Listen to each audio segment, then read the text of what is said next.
Alright, let's see. What the hell's wrong with this friggin' pro? You friggin' kidding me? All this bullshit. This is not the way we writ this. God! Ladies and gentlemen, I am the simple man Noah Foster, founder and creator of 205 Live Matters, and Skype was a piece of shit. So enjoy this glitchy edition of 205 Live Matters. Can you crack the code? Can you understand what we're saying? Mostly my co-host, the holiday, Mr. Christopher Mace. But I hope you enjoy this show, and as always, 205 Live Matters. Thank you for tuning in. Have a wonderful day. Damn it all!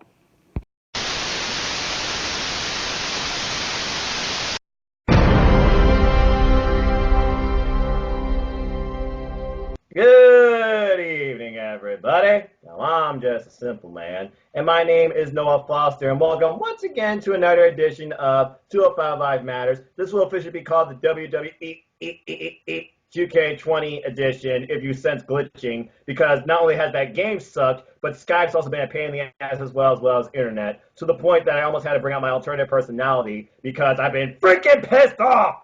But I digress.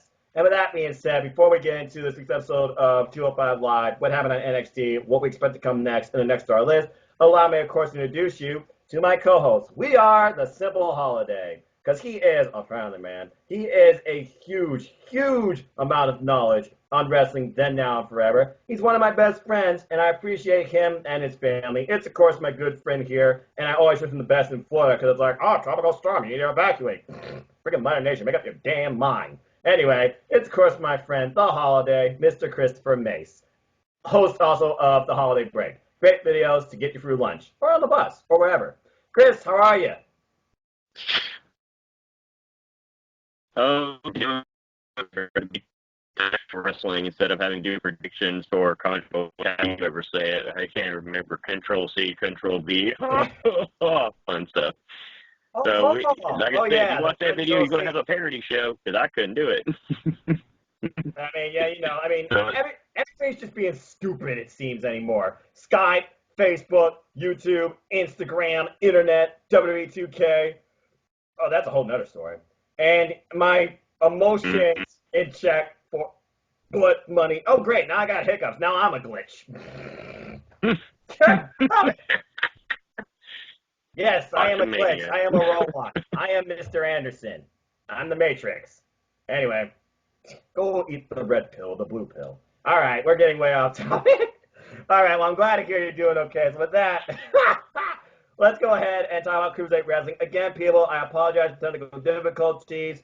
We're doing our best. Hopefully, things will clear up as we continue the show. So, this week, Mark, 205 Live, NXT 205 Live. I'm just calling it that from now on because now they're fully merged underneath the NXT banner. I love that. And it emanated from Kansas City, October 25th, 2019. Again, they do not do numbers anymore. That pisses me off because I don't remember what number this is.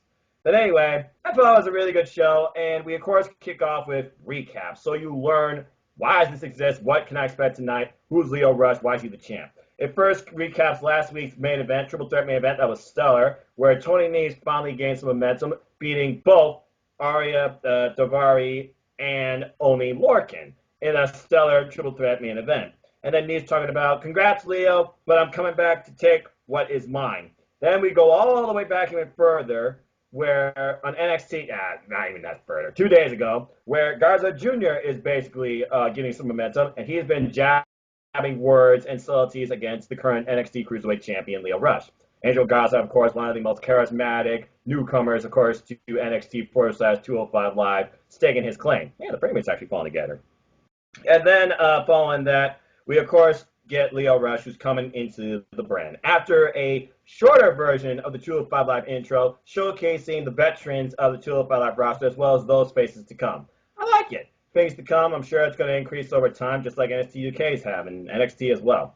Anyway, so we kick off, of course, with Lio Rush coming in to, of course, his theme, and he's got the belt with him, because, again, Lio Rush is not only the man of the hour, he's the champ of the hour.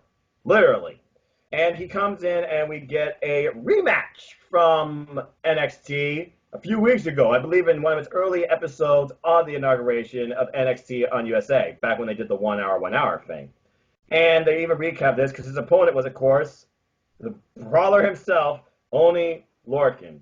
Commentary putting over our commentary, of course, was Aiden English and Tom Phillips. They only have a two-person booth. It's okay. And Leo, basically, they say Leo has, turned things around for him. He's now more respected across the locker room. He loves what he's doing. He's in a better state, better place of mind. And he's also now the champ that represents not only one brand, but two. Because not only does he represent 205 Live, he's representing NXT. Hence the NXT Cruiserweight Champion. Both brands matter. And fuck you haters that believe it doesn't. Excuse me. Where'd that come from? Anyway. This was a fun opening match, I thought. I like how they recapped their first encounter, because basically this was only Lorcan versus Leo Rush 2. And the strategy was very different here, because I thought it was going to be a hot 30 opener. It was not.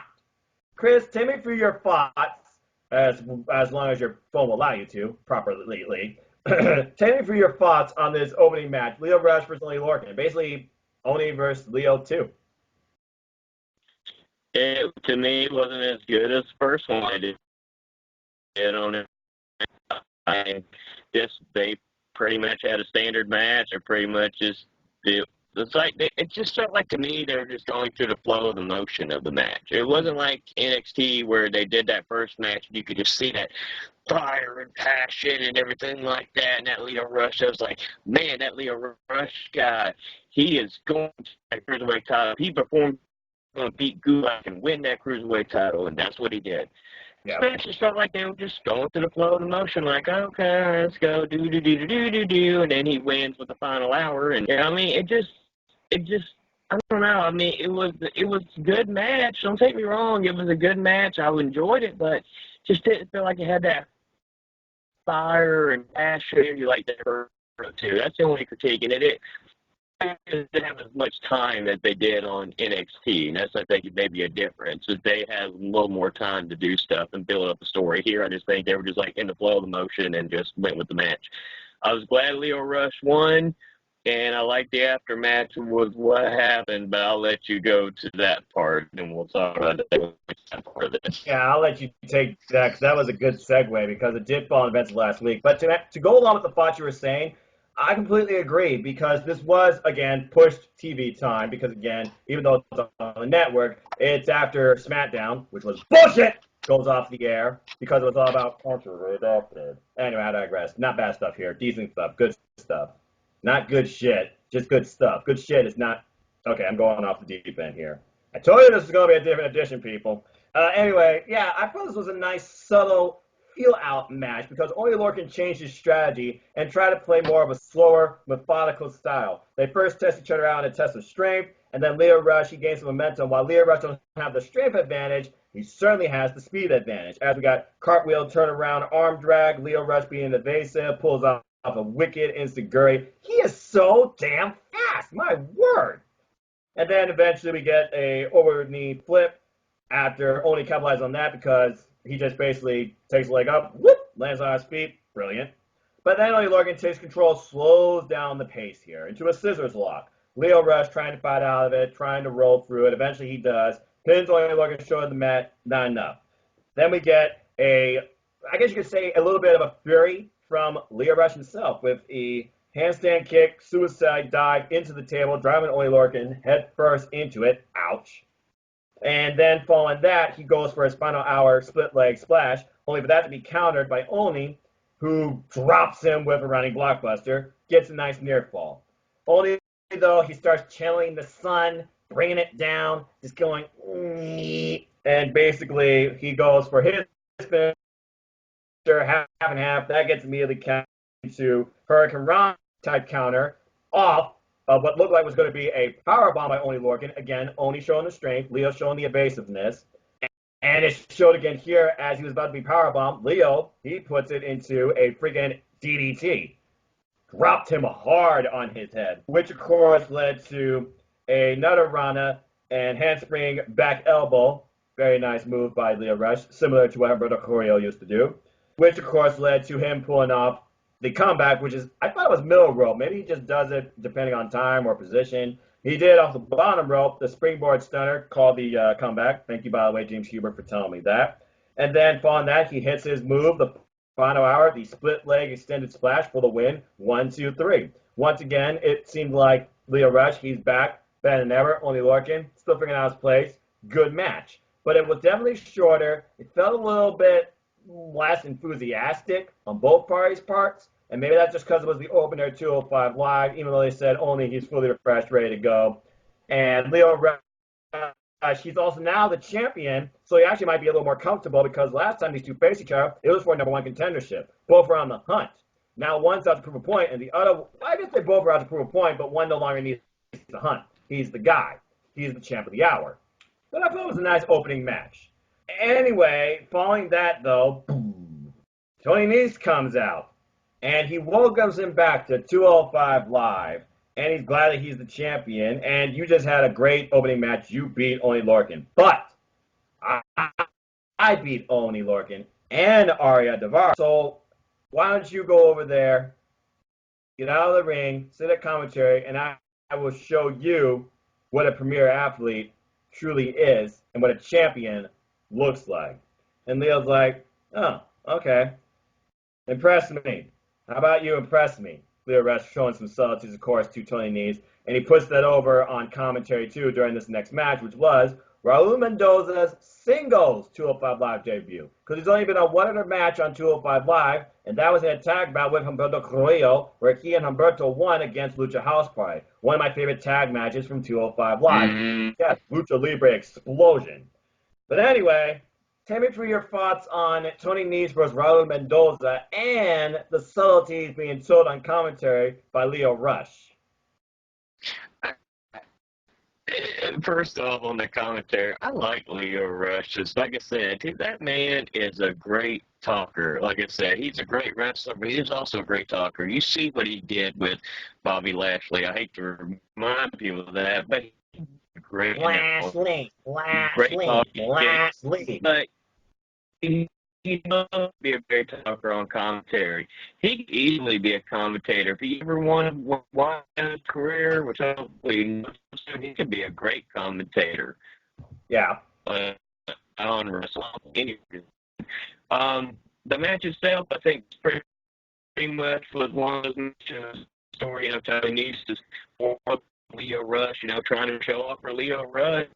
And about this storytelling here.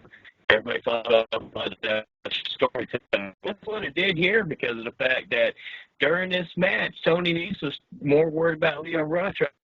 See, I beat Lorcan, I beat Devar. I'm the premier athlete. What happens when you get distracted? What happens? You got caught. 1, 2, 3. You didn't win your match. Oh, man, you didn't win. Now what? Lio Rush is pretty much thinking you're a joke right now, laughing about it. That was, like I said, the main storytelling. The match itself, I thought was pretty good, but it had a story behind it. Besides the match, it had the story of, he's more focused on Lio Rush. He wants that cruiserweight title back. That's been his whole focus. I want that title back. He went back with Gulak, trying to learn stuff from Gulak. Now, Gulak's on SmackDown now. Yes. So you need Bond story. Very well done how they're trying to set this up. I still feel like they're setting up next is Lio Rush versus Tony Nese for the Cruiserweight Championship. That's why I think they're going with the storytelling-wise. Okay. So, yeah, there was basically a tale of two, maybe even three matches here. You have Tony Nese versus Raul Mendoza being the main attraction, and then you got this idea of potentially Tony Nese versus Lio Rush for the NXT Cruiserweight title, and then you had the potential idea of Angel Garza versus Lio Rush for the NXT Cruiserweight Championship. I just said title, belt, and championship all in one segment. Good grief. I'm not banned. Yeah. Screw you, Vince. Anyway, yeah, I thought this was a good match. Let me talk about a little bit of the match first off. So Nese versus Garza, they have a nice exchange, slow start first up. There was a Rana, and then Raul Mendoza, he goes up and over. And then following this, Tony Nese, he basically takes control with a wicked running elbow shot. And then subtleties, there was a chin lock. This was our first point of the match where things start slowing down, so they start telling us a little bit of a story from NXT. Because Angel Garza is no stranger to Twitter. Go figure. He basically sends a tweet out, a little bit of Photoshop, so he's like, soon, I see you there, but soon purple is going to be my new favorite color. And he's got the NXT Cruiserweight Championship photocopied around his waist with white pants. Very subtle. Lio Rush was not very enthusiastic about this. he basically says at this point, why is he tweeting? I could care less if he's tweeting. I'm here. I'm actually here trying to see who can impress me. I'm only watching. He should be here not watching, not tweeting. He also has some studies against Tony Nese saying about, okay, he did win that match, but he barely did it. He barely beat Oney Lorcan and Arya Daivari. I am the champ of the hour. He's not, okay? And I want people to impress me. I want him to impress me because I want to face the best. I want to see the best of Tony. Not the cheater Tony who looks like he has spray on abs, apparently like SpongeBob. I don't ever remember SpongeBob SquarePants having spray on abs. Kids, can you help me here? Because I don't watch SpongeBob. I haven't watched it in years. I have three kids, so yes, SpongeBob did have square abs. I feel this is the first time ever SpongeBob SquarePants was referenced, the character I mean, not the show. SpongeBob SquarePants was ever referenced in WWE because I remember somebody being called Patrick, but anyway, that's the past. And then he also talks about, look at Tony Nese. He's tired. You see that? He's exhausted. Not enough cardio, huh, man? And you're a premier athlete. Go in there and impress me. Prove a point. Going on from there, they continue from here. Both men exchange. We get roll through, spring around kick. That was very impressive by Tony Nese. Then we get exchanges by both with knees and chops. And then we get just fists, hangs, and then for some reason, Tony Nese, he actually impresses Leo Rush at this point because he drapes Raul Mendoza across the top rope. But then he flexes and immediately he's like, see, that's what I'm talking about. He should be focused on his opponent, not just focused on admiring how beefy his fake spray-on abs are. And basically, he proves a point because after Tony Nese flexes, he goes for, of course, a traditional springboard moonsault, crash and burns. Then following that, we get a springboard drop kick, nice subtle attempt, and then we get a suplex attempt by Mendoza. Unfortunately, Tony Nese, he double stomps him. That was the closest near fall to the match. And then Garza, of course, is like, okay, you have some subtleties here, but how about you come over here and I show you what I can do? And again, Leo Rush is not worried about that. He's focused on what he sees now. He wants people to impress him. He wants the best that he could possibly get. But he's focused on the match. Because I'm a businessman, okay? That's what Leo Rush said. And then basically from there, we got our final spot after Tony Nese finally takes care of Mendoza and goes Frosberry Flop. What a weird name for a move. Over the top rope. And then as he brings Raul Mendoza in the ring, Leo Rush is like, hey, Tony, how about you focus on your opponent and win this match, huh? Don't worry about me. You're not the champ. I'm the champ. And then the most powerful move in wrestling, the dreaded fruit roll-up, Raul Mendoza wins. 1, 2, 3. I was like, oh, well, this is a pleasant surprise. And Tony Nese, so much for momentum. So not only is Raul Mendoza now won on 205 Live, but you also got this idea of Angel Garza gunning after Leo Rush. And who knows who else. Right there, you got a one-on-one match. Raul Mendoza, Angel Garza. They both have stated their claim now to the NXT Cruiserweight Championship. Tony Nese might be on the outside looking in now. May want to once again figure out who he is or bandwagon off somebody else. A subtle middle match that told the tale of what may become a triple threat number one contenders match, or Tony Nese going rogue, attacking Leo Rush maybe next week on NXT because you cost me the match. I'm the premier athlete. I should be champion. And Leo Rush, great at his gift of talking, great as champion. Needs to be back on the up and up for him. And I thought this was a nice little play to the show. We'll see what happens next week as far as Tony Nese, Raul Mendoza, and Leo Rush goes. Or I could see a possibility for Russian later on Angel Garza, and then Tony Nese in NXT. Tony Nese goes and interferes, calls a DQ, and then Tony Nese gets a match with Leo Rush, and then Angel Garza interferes, match costing him a triple threat that way. They could go that route too. That'd be interesting. It would be a little different with that. With Tony Nese hasn't been on NXT, or if he has, it's been a while since he's been on NXT. You're right. It's been a while. I know he had to have been on NXT at some point. That's where we need Jerry and Stephen to answer that question. I can't remember last time Tony Nese was on NXT. I think it was a match against Johnny Gargano, actually. That was a while back. I think it was actually the match that reminded me he was Johnny freaking Rest. Mm-hmm. But I digress. Again, folks, sorry for the technical difficulties, but you know what? Skype's a bitch. Deal with it. Anyway, And okay, so so what? WWE's new game too. It says so WWE's new game too. What a glitch fest that is. Ah! Oh yeah, where Rey Mysterio's face is deformed, and we actually can see under his mask, and Becky Lynch is wearing steampunk horns on her head, and my God, they fucked up that game. I'm so glad Mm-hmm. I spent that money. Anyway, let's go ahead and move on to our next segment, which was oh good lord. Can we fucking retire the 24/7 title? Don't you bring that piece of shit on the 205 Live or NXT. May they lose it immediately. May R-Truth go to the Bahamas or the Caribbean, hunt caribou, because I bet that'd be somebody would say, and retire with the 24/7 title in a volcano. But I digress. God. Anyway, Singh Brothers are like, hey, buddy, with your help, we are not only the #1 Bollywood draft picks, but we captured the 24/7 title. And while we are not in our Bollywood studios, we have to keep our location a mystery because we are the 24/7 champion. Bale. Okay, fuck that. Do you have anything else to say on that before I move on? Why did they bring that atrocious title on the 205 Live is beyond me. Unless they're going to do a segment like you just said, where they're traveling to Bahamas looking for a volcano, and they're doing a little promo here. I found a volcano. What shall we do with this title? And they celebrate because finally that piece of fucking shit's gone. Yes. Yes, it's like Lord of the Rings. It can only be destroyed in the very fires it was created from, or Mother Nature provides. You want to kill a 20% title? Drop it in a fucking volcano. Anyway, I digress. Now, this was interesting because I've had mixed reviews about this entire segment. I'm not talking about the Bollywood thing because, first off, Tom Phillips, are you trying to say to me you want to sleep with the Bollywood brothers? Go to that locker room like English says, okay? You love them so much, you figure them so high. Go to that locker room.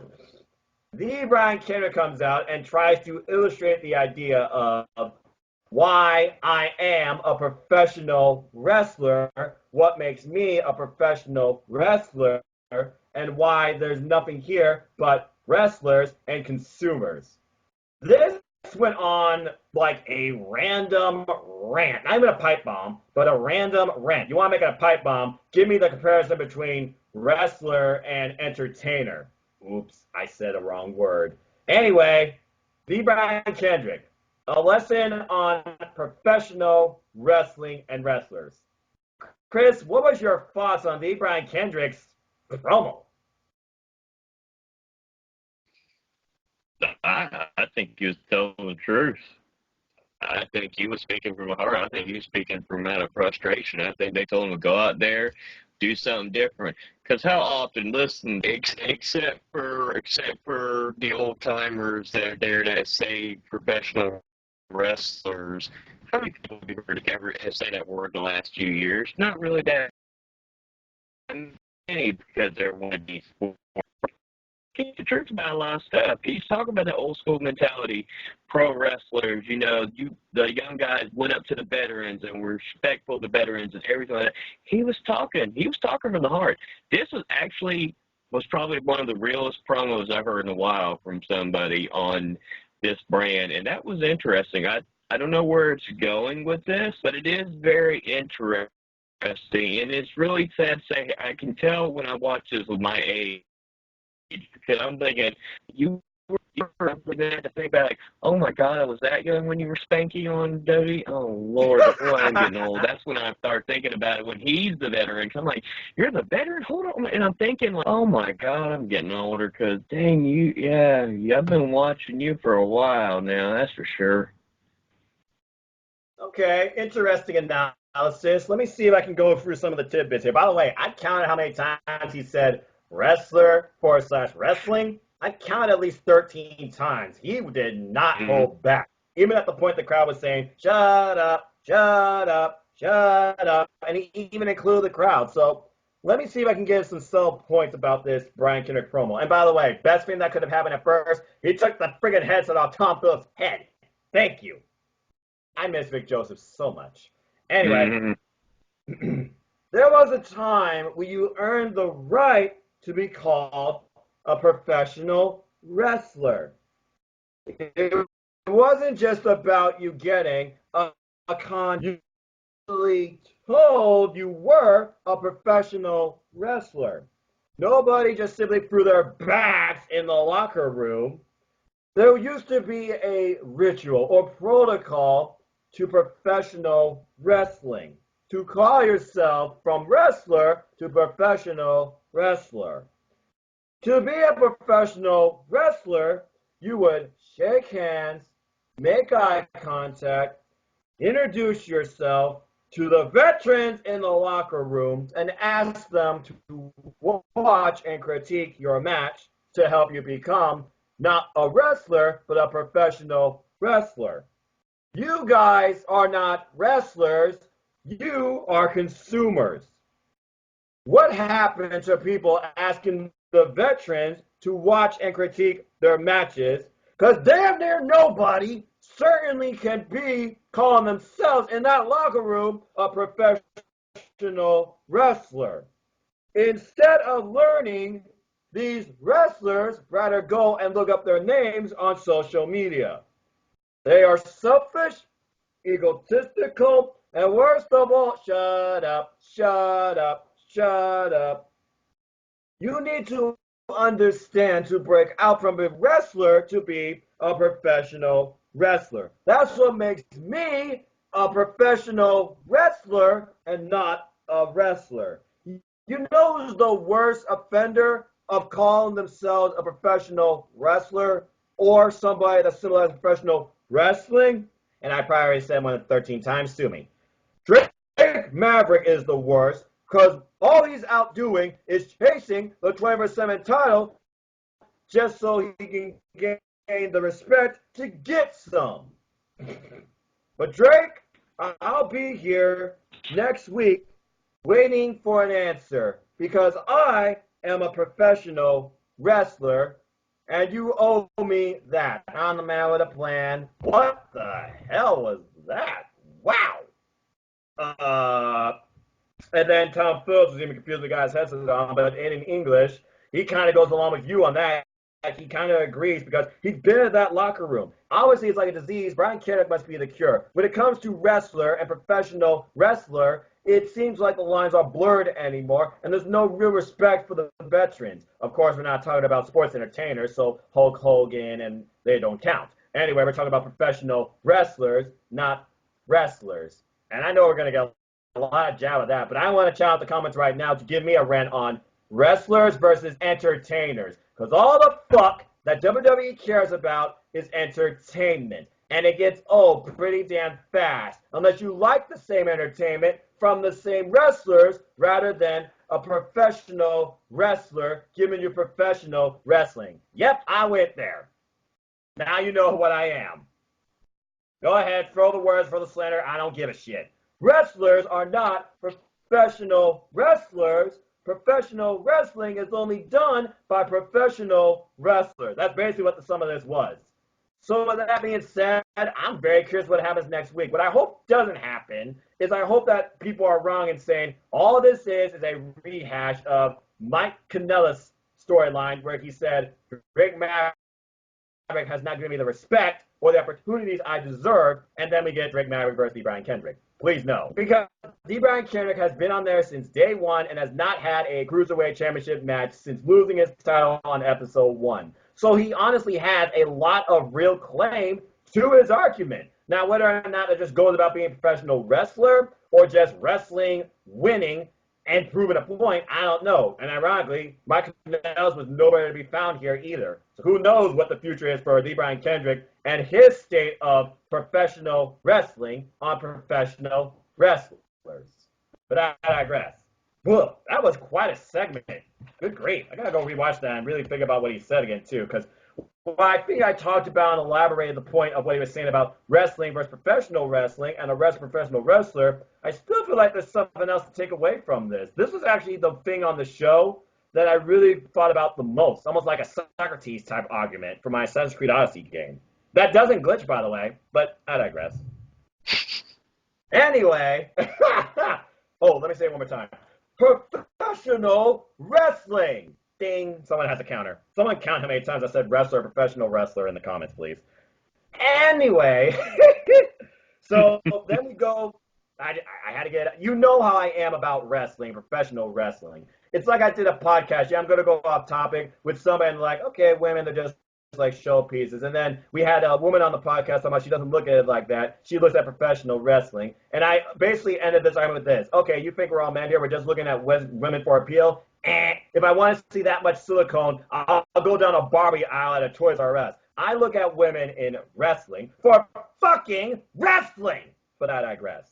Anyway, so Mandy Rose, go do your inflated boobs somewhere else. And Charlotte, quit doing plastic surgery. You don't need it. You're going to kill your legs on a moonsault. Yep, I went there. Can you tell my mood tonight, gentlemen and ladies? Anyway, let's go into our main event. So Daivari talks about on Twitter, he could care less about these new faces coming in. I got to stay on point somewhat. He could care less about these new faces coming in. He's still here, and he'll be ready to fight anyone. So who comes in and accepts this pretty much open invitation, it seems, the 205 Live to challenge Arya Daivari? Isaiah Swerve Scott. He says, okay, I'm happy to accept that invite and turn Kansas City into hashtag Swerve's house. And then we got this recap of Swerve basically going from NXT 2 days ago, making a statement again, tagging with Breezango. Shout out to Top Gun, pretty awesome movie. I'm going to say right now, I bet you the next one they do, Baywatch. Anyway, they also mentioned how he had great momentum winning that six-man tag for his team. Not to mention, he's been in the ring with Roderick Strong. They even recapped that. Not video, but they talked about that because he has faced him one-on-one in a very impressive bout. And then, of course, we get Swerve coming in here with the new theme, but old Titantron. Kind of weird to me, but whatever. And then he has like the John Morrison type subtle, slow entrance where I don't get the whole fist thing, but whatever. Takes the glasses off and just takes it all in. And being here water wrestling, you just see the wind slowly flowing through his hair. I don't know what the subtlety was with that, or he just tried to pull up like, I'm this confident, I'm this smooth, I'm just this cool and relaxed. I got all this. Definitely got swag, that's for sure. Anyway, Arya Daivari then comes out, of course, one of the only real heels left, I feel like, in 205 Live, maybe in most WWE. And these two, I thought, have a pretty darn good main event. Wasn't like your top tier type main event, but it was a nice welcome back to Swerve. And again, Arya Daivari, he gets the main event of 205 Live. Now, I think I ran enough about professional wrestling and wrestlers. Whoops, said again. But, Chris, tell me for your thoughts on Swerve match against Arya Daivari. Bar is probably one of the best deals that right now is still like just that old school heel that you like that what I mean by what I say is you want to do you gets you to give him that reaction of what he's doing. He goes around, he gets reactions, shades of ball, it's great. Everyone want to call that crap where it's like, yeah, that guy did something horrible. That guy did. Swerve, I'm gonna tell you right now, I'm gonna say it. He's a future world champion in about 3 or 4 years. That man is fucking money. He is unbelievably talented. He is money. He should easily be a world champion within 3 or 4 years. Easily in that country. That man is incredible. I have been so freaking a few weeks back. I've been impressed with him. Every match I've seen in, I've been impressed with him. That man just seems to impress me and amaze me even more. Like I said, I thought this was a really good match to me. All right. I heard most of that, so I hope the Ions did too. I mean, again, folks, Skype, it glitches, but what are you going to do? Anyway, yeah, and I got to agree, Shane Strickland, Killshot, Isaiah Swerve, Scott, whatever you want to call him, incredible athlete, due to be a champion, no doubt. So this match kicks off, of course, literally with kick to the midsection and then Swerve combination. He shows confidence, charisma, and swagger in his move and appeals. He goes over the top rope, and then He goes over Arya Daivari, who's like, that was great psychology. Turns around, kicks him to the side. Ouch. And he's like, did not do that. Like Steve Urkel from Family Matters almost. And then Arya Daivari, he eventually takes control, goes on a rampage. They talk about this major chip Arya Daivari might have on his shoulder because the man has yet to really claim the title himself. And he had a strong start earlier this year, like Tony Nese, but it seems like for Nese and him, it's been falling apart. Anyway, he takes control of this. He drops Swerve, I think, middle turnbuckle first, and then overhead, belly-to-belly combination. Then we get a corkscrew rope splash from Swerve, and then an uppercut to the back of the neck that was wicked. Both men jogging for position, finding each other. We get a suplex into a beautiful rope through flatliner by Swerve, and near fall. Wicked Uranagi plants Swerve in the ring. Arya Daivari does. And he says, this is my house. This isn't Paige, but he says, this is my house. Then we get exchanges of chops and kicks by both. And then a rolling elbow strike by Arya Daivari. Bringing the strong style in this match. Hard hitting affair. And then Swerve, he tries to get some momentum back, only to run into a super kick that literally makes him look upward to the ceiling. And then Arya Daivari goes for his finisher, of course, Hammerlock Lariat, that was countered. Swerve rolls through. Arya Daivari rolls through. But he looks on, and what does Swerve do? Bang! Literally, as they said, kicks the daylights out of his head, pins him 1, 2, 3. I believe they call that Swerve's house, ironically, because that move made it Swerve's house. And Daivari looks on, annoyed and in disgust, per se. A great main event, not like run-of-the-mill top main event, but again, Swerve makes the case for himself and has a great win on 205 Live. All right, Daivari still trying to figure himself out. Good luck, brother.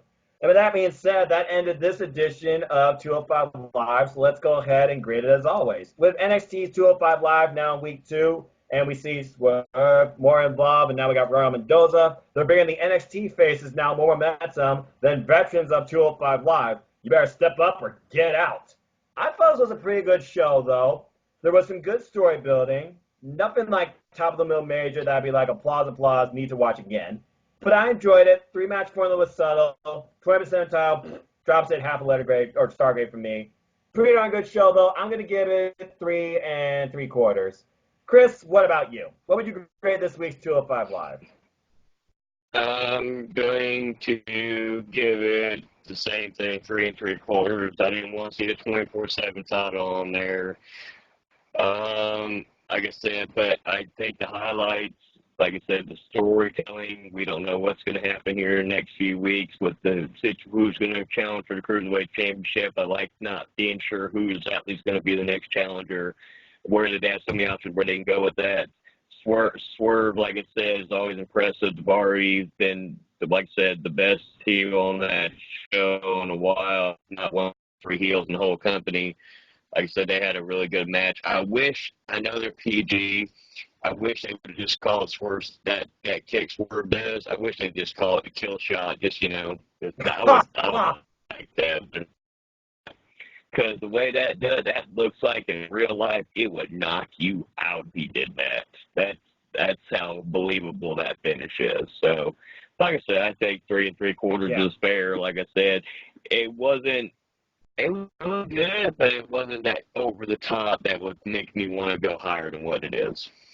Yeah, I completely agree. But it did what it had to do for what it offered. And it did build some stories, and Swerve still looks very confident as always. And hey, he got the crowd into it by the end, and Arya Daivari still missed his heat. So there you go. You still have that appeal. But with that being said, this is always the time where it's freelance. This isn't wild card. This is just the simple chat. Let's go ahead and talk about some simple stances. Start by talking about the NXT match between Angel Garza and Jack Gallagher. Angel Garza, with great momentum, he won his match. Of course, using his pants to his advantage. Jack Gallagher, great return to NXT. The dude is just on a losing streak. He cannot bring it together. So my question for you, Chris, is this.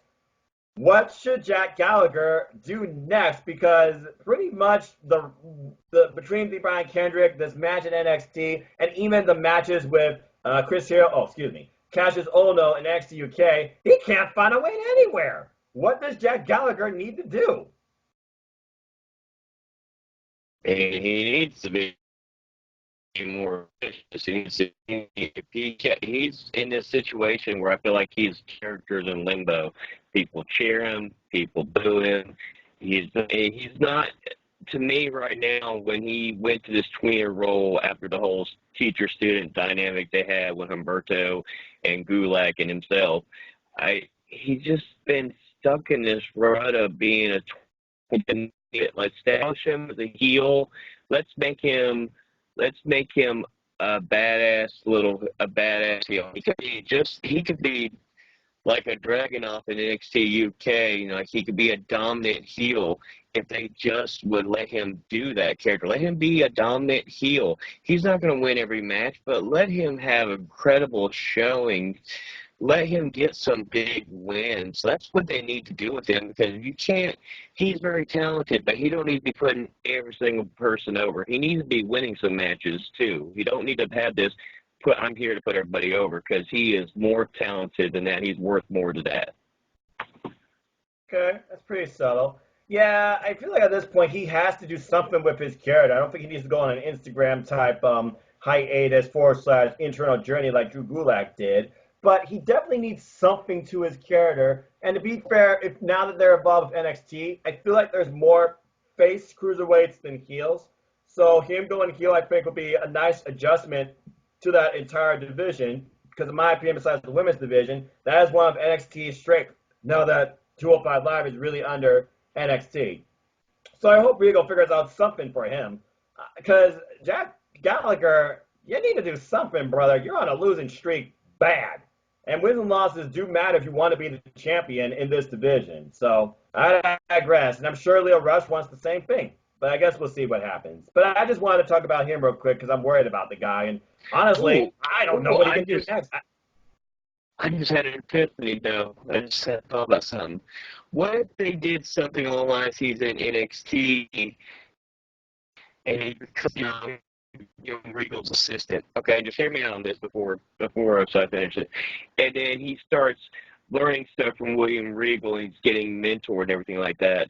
And then he starts picking up some of the traits that William Regal has done in his career, where he starts being the heel and doing the heelish shit. Like he gets brass knucks, for example, or he tries to use a modified version of the William Regal stretch or something along that lines.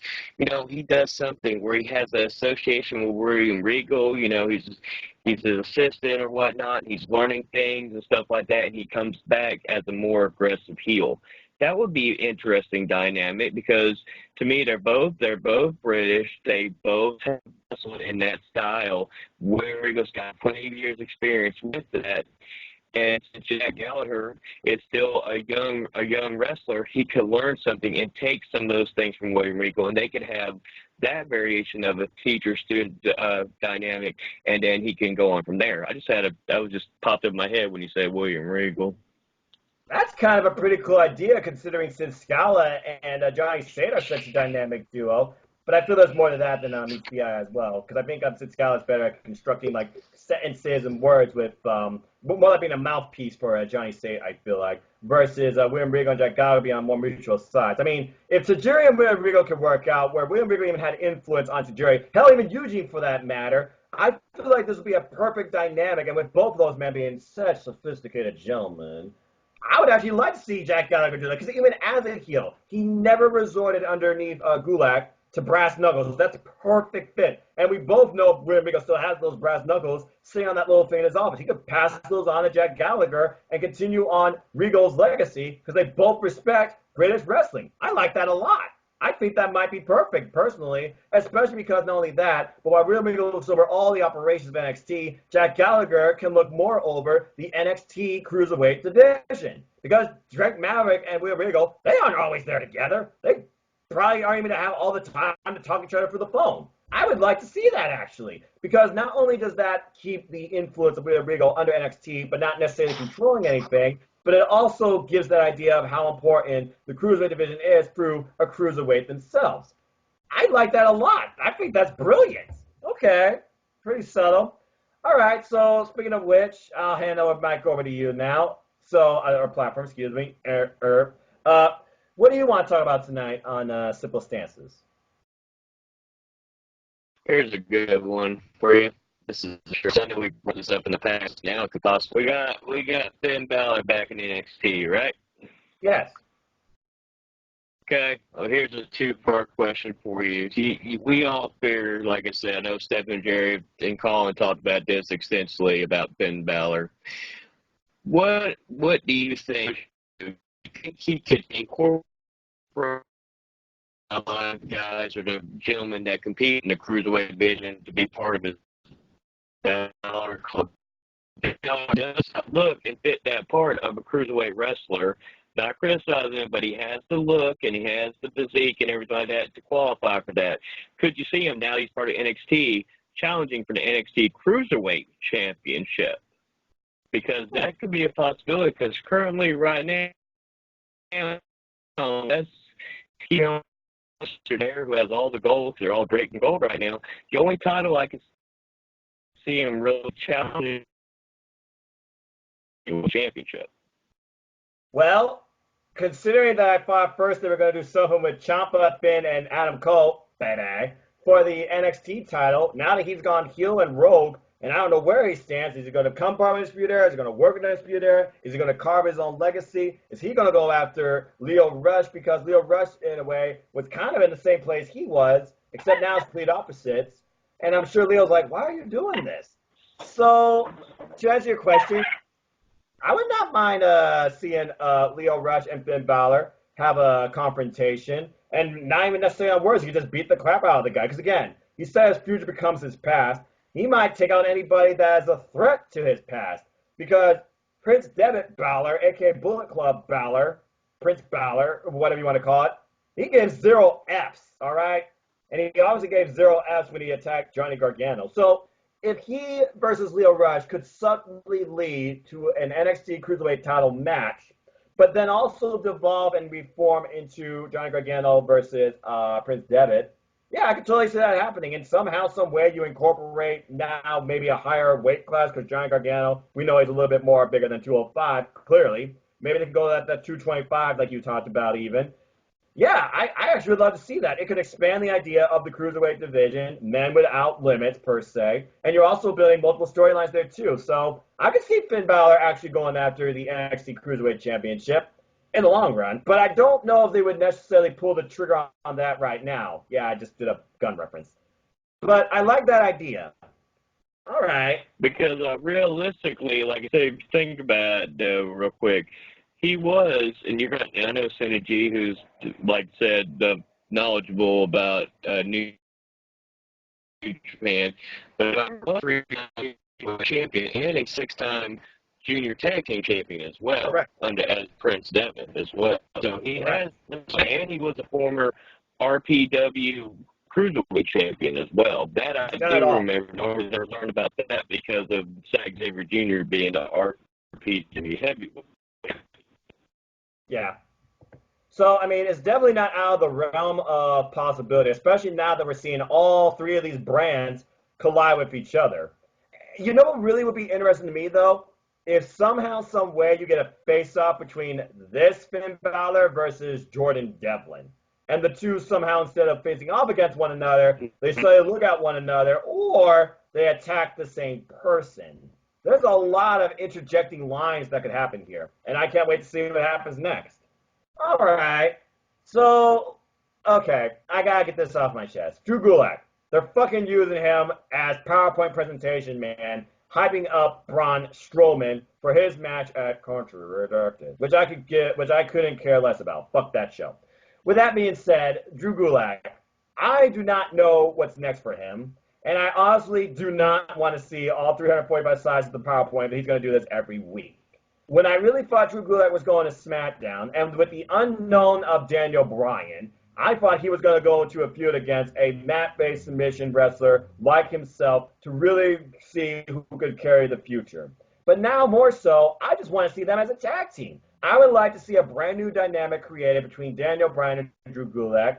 So I'm just going to have fun tonight and do some fantasy booking, and I want you to try and do this too. You know that some cruiserweights have now moved up to the main roster, but you also know Worlds Collide's coming up. If Worlds Collide is going to be the same way it was like that one time back at another weekend, I forget which one, if they do it where we get all 5 brands colliding, if you could have a tag team showcase match between 2 men, a former cruiserweight, and somebody from any brand, what would your 2-on-2 dream tag match be? I think you froze. Okay. Yeah, I know it's not gonna be favorable. I'm gonna go sit in the big show, which the monster like. Man, this Skype is really fucking us tonight. Testing 1 2 3. Testing 1 2 3. You hear me? I do. Again, it was like delayed or something. I don't know if you're just lagging or the Wi-Fi is just being stupid or what. Okay, try again.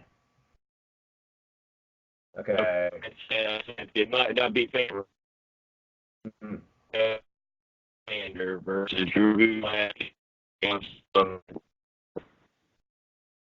Yeah, injuries versus Gulak. Okay. I heard that bit. That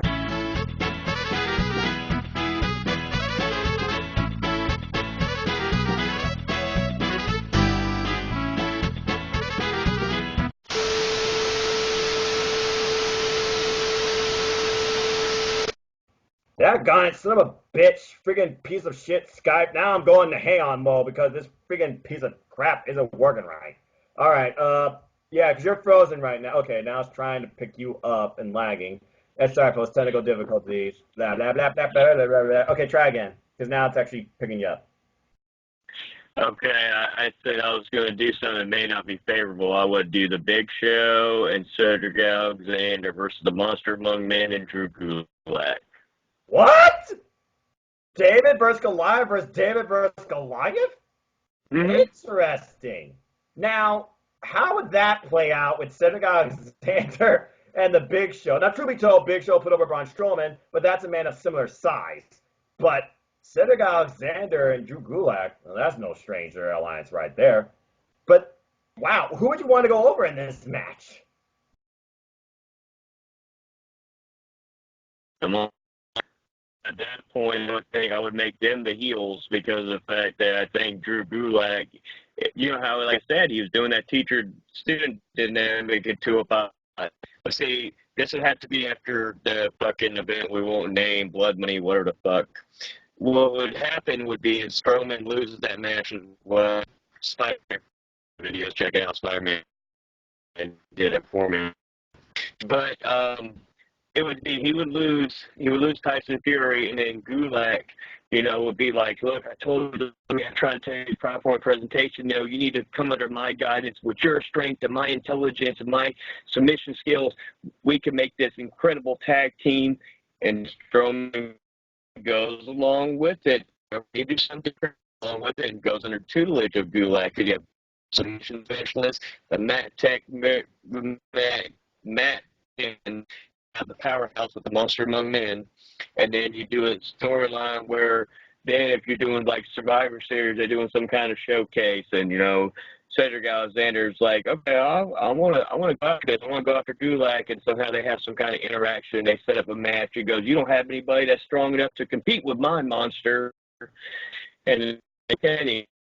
Strowman had history. The last time you really saw Big Show in the ring, Strowman that feud. I'm sorry, because Right. He did come back with the bar. The last time he had a major program was big, so I think she would have a little bit of reason and get a story. And history with Google, like, it's an interesting match. Interesting. And like I said, I actually like to see Monster Money like that. They get very. They may actually be able to help from in the long run. Just be a heel, because then you have that, Ranger and Ron kind of style tag team. Gulak used to be more present to me than it could do that because he didn't really ever do it. So he good. Okay, I got. It's just a all team. Yeah. Okay, yeah, I got most of that. It would be a very interesting dynamic considering, yeah, last time Big Show was on friggin' TV, he was with the bar, and that over it was like his 45th heel face turn. So yeah, there's that. Okay, well, before Skype decides to say not responding and breaks up, I think we'll go ahead and wrap it up here with our next match on our top 25 list of cruiserweight matches. Block my mouth! Cruiserweight matches that we freaking recommend watching from the 205 Live brand. That I cannot speak tonight. So, okay, well, it's frozen here. Let's see if this works. So, Chris, I believe we're on number 13 now. So, what is your number 13 on your top 25 matches of the 205 Live brand? Rick Swan versus January 10th. Okay, Rich Swan versus. Skype, fuck you. Come on, get back together. I can't hear him now. Ladies and gentlemen, I believe Skype has officially broken. So, Chris, I cannot hear you at all. I think we're about done here, unfortunately. Try again. I'm gonna have technical difficulty music playing throughout all this. I'm not cutting any of this shit out. Try. Yeah, because you're frozen on my end. Man. What?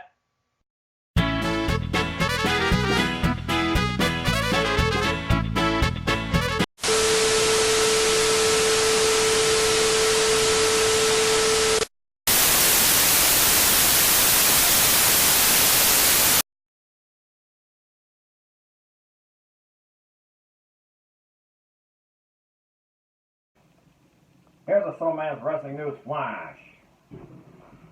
Due to the reason that Skype was being a piece of crap, I am now taking over the remainder of this show because the holiday Chris made Skype decided to go apeshit on us. So let me tell you about his match. The match he picked for number 13 was Rich Swann versus Tony Nese, January 10th, 2017. A classic match in my opinion. I'm keeping it simple. I'm just going to say it was Cedric Alexander's send-off match for me. And my next match is Cedric Alexander versus Oney Lorcan, where he endorsed Oney Lorcan being the future of 205 Live, while Cedric Alexander was off to greener pastures you would hope of Monday Night Raw, which has basically done nothing but buried him because Vince has a fetish against short people and believes there are no good. I hope you enjoy this edition of 205 Matters. Like, share, subscribe, comment, tell a friend. Please support NoDQ, support my YouTube channel, support your wrestling analysts big and small. Let's keep growing this wrestling community together. Simple as that. And until the next video, hopefully where Skype is more user-friendly. Thank you all. Have a wonderful day. This is the Simple Man signing off. Lord, I gotta get him.